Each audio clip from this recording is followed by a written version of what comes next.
Principe 16. Efforcez-vous toujours d'être en bon terme avec vos camarades, même si vous ne les aimez pas. Selon Albert Camus, les relations humaines nous aident toujours à continuer parce qu'elles supposent toujours des développements ultérieurs, un avenir et aussi parce que nous vivons comme si notre seule tâche était précisément d'entretenir des relations avec d'autres personnes. Fin de citation. Dans la vie, les relations que nous entretenons avec les autres, que ce soit avec notre famille, nos amis, nos collègues, partenaires ou camarades, sont essentielles pour notre bien-être, notre épanouissement personnel, notre carrière et même notre avenir. Que l'on veuille ou non, elles ont un impact significatif sur notre vie.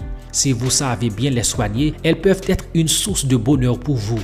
Mort sociale. En 2018, j'étais dans une salle de classe en train de dispenser un cours dans un séminaire de théologie à Port-au-Prince quand tout à coup, une altercation entre certains étudiants eut lieu. J'ai pu rapidement remarquer l'irrespect dont faisait montre un des étudiants vis-à-vis de ses camarades. Je ne connaissais pas le fond de leur litige, mais c'était pour moi ahurissant d'observer l'attitude de cet étudiant qui était pourtant doux et très réservé de caractère. J'étais obligé de faire savoir à cet étudiant qu'il était en train de commettre l'une des plus graves erreurs de sa vie en insultant ses camarades. Pourquoi? Nous sommes tous capables de sortir de nos gonds quand nous sommes provoqués et frontalement attaqués dans notre fort intérieur. À chacun sa manière d'y réagir. Mais en réagissant, il est important de se rappeler deux vérités fondamentales. La première, personne n'est une île en soi. La deuxième, le monde est petit. Quand par exemple, dans une salle de classe, à l'école classique, à l'université et n'importe où ailleurs, vous ne prêtez pas attention à vos attitudes et comportements, vous risquez vraiment gros. Ceux qui sont assis à vos côtés seront très possiblement des cadres, des chefs d'entreprise, des professionnels, etc.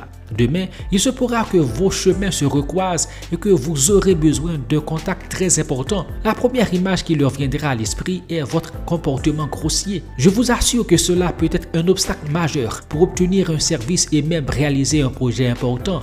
Le principe s'applique en général aux relations humaines. Vous pouvez contribuer à votre mort sociale par vos attitudes sans le savoir. Beaucoup de grandes universités aujourd'hui comme Harvard sont financées par des anciens étudiants appelés alumni, qui sont aujourd'hui des personnes importantes dans la société. Beaucoup d'étudiants gravissent des échelons importants dans leur vie grâce à leur ancienne connexion. Par conséquent, chaque étudiant ou personne est un dossier en soi. Si vous savez bien le gérer, des portes pourront s'ouvrir à vous. Personne comme réseau. Si vous savez soigner vos relations, notamment avec vos camarades ou collègues, vous assurez votre réussite dans la vie à au moins 50%. Car la vie est une question de connexion. Ce n'est pas pour cette raison qu'aujourd'hui, dans les relations internationales, on parle de la diplomatie des relations ou des contacts. Un seul bon contact peut éviter une guerre mondiale. Ainsi, quand vous perdez une personne à cause de vos mauvaises attitudes dans un cercle d'influence, vous perdez en réalité un réseau. Le monde du marketing maîtrise tellement ce principe qu'on soutient que le client est roi. Chaque client maltraité peut entraîner la perte de toute une chaîne de clients, car ce client fait partie d'un réseau avec lequel il est plus que probable de partager sa mauvaise expérience. J'irai plus loin pour dire que même dans la rupture de nos relations amoureuses, pour quelque raison que ce soit, nous devons faire en sorte de ne pas être trop désagréables. On peut rompre une relation, mais la personne reste une personne à l'endroit de qui vous devez respect. Car qui sait si un jour, si ce n'est pas cette personne qui vous débloquera d'une conjoncture compliquée. Il y a bien des manières de rompre une relation ou de gérer un conflit sans créer un ennemi farouche. La vie est ainsi faite. Le principe ne suggère pas qu'il faut accepter n'importe quoi dans nos relations, subir des injustices, de la discrimination et l'irrespect des autres sans lever le petit doigt, car vous êtes le premier à devoir vous battre pour défendre votre dignité. Mais le principe vous invite plutôt, autant que cela dépend de vous, à être en paix avec tout le monde, notamment avec vos camarades et coéquipiers. Un univers interconnecté. Au niveau du principe 13, j'ai partagé certaines de mes expériences vécues à la maison d'hôtes à Port-au-Prince.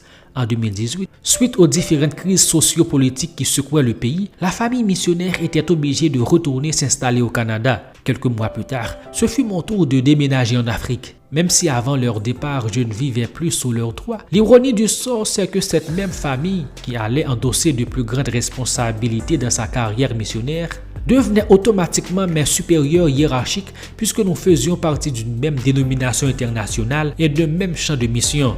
Imaginez si j'avais un comportement désagréable à leur égard quand je vivais avec eux. même quand j'admets que je n'ai pas toujours été gentil. Nous vivons dans un univers interconnecté.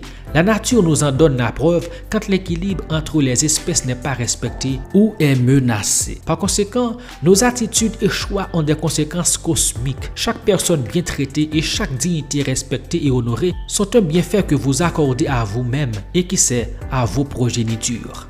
Soignez ses relations professionnelles. Ce principe s'applique aussi dans les relations professionnelles, lesquelles jouent un rôle crucial dans notre vie quotidienne.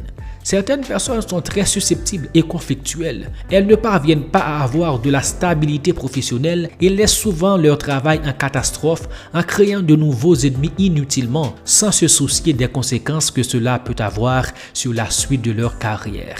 Alors, pourquoi vous mettez-vous à saboter votre propre carrière à cause de votre incapacité à développer des relations saines et productives avec vos collègues, votre employeur, etc.? Tout en reconnaissant que souvent beaucoup de personnes sont victimes d'abus et d'injustices dans leur milieu de travail, aboutissant jusqu'à des procès houleux et coûteux, il est toutefois crucial de savoir comment sortir de manière honorable. Récemment, j'ai demandé à un ami pourquoi la plupart des employés que j'ai côtoyés d'une organisation basée dans le Colorado, Forge, sont partis. Il m'a fait savoir que l'organisation a procédé à des changements majeurs, voulant retourner à ce qui constituait son ADN et philosophie de ministère. Il poursuit pour dire que les employés qui sont partis le faisaient en toute fraternité, avec respect, sans provoquer derrière eux un déluge. Cela m'a beaucoup encouragé, même si j'aurais souhaité que ces employés continuent de travailler pour l'organisation. Développer des relations saines et productives. Dans un cercle d'influence, chacun a le droit de vivre sa vie comme bon lui semble, en fonction de ses propres valeurs, sa vision du monde et ses aspirations. Mais si vous apprenez à accepter les différences, à vous faire respecter avec respect et manière, à gérer et résoudre les conflits, vous vous ferez des amis de qualité pour la vie. Pour développer des relations saines et productives, la première étape à considérer est le respect des autres. Cela suggère que vous devez être conscient de vos propres comportements et de la manière dont ils peuvent affecter les autres. Par conséquent, vous devez être ouvert et disponible pour écouter les opinions des autres, même si vous n'êtes pas d'accord avec eux. C'est à ce niveau précis que la notion de communication efficace intervient comme élément clé dans nos relations, notamment avec nos collègues, condisciples, etc. C'est la deuxième étape. Efforcez-vous d'être clair et concis dans vos communications pour éviter toute confusion ou malentendu, en donnant des commentaires constructifs et en écoutant ceux des autres afin de continuer à améliorer vos relations. La troisième étape consiste à développer des compétences de travail en équipe. Si vous êtes élève, étudiant ou professionnel, vous devez être prêt à travailler en équipe et à partager vos idées pour atteindre un objectif commun. En cas de besoin, vous devez être aussi prêt à aider vos coéquipiers. Un petit effort en plus. Des relations saines et durables nécessitent beaucoup d'efforts, mais en faisant ces efforts, cela peut non seulement améliorer votre vie professionnelle, mais également votre vie personnelle. Dans certains cas, si la séparation devient inéluctable, assurez-vous de ne pas tout détruire sur votre passage. Bonus, description d'une personne toxique par la psychiatre Abigail Brenner. Son mode opératoire consiste à prendre le contrôle total d'une situation et donc de vous aussi. Elle exigera de vous toute votre attention et tentera de vous convaincre que vous devez rejoindre son camp. À ses yeux, elle sait mieux que vous. Elle a raison, vous avez tort. Et vous devez faire ce qu'elle dit. Ce type de personne toxique n'hésitera pas à envahir votre espace et tentera de vous isoler des autres personnes dont vous êtes proche. Pour avoir accès à toutes nos ressources, veuillez visiter notre site internet le www.jecroisdoncjeparle.org. Tous nos contenus sont pratiquement disponibles sur la plupart des plateformes de podcast. Vous n'avez qu'à taper « Je crois, donc je parle ». Tous nos livres sont aussi disponibles sur Amazon en version e-book, broché et relié.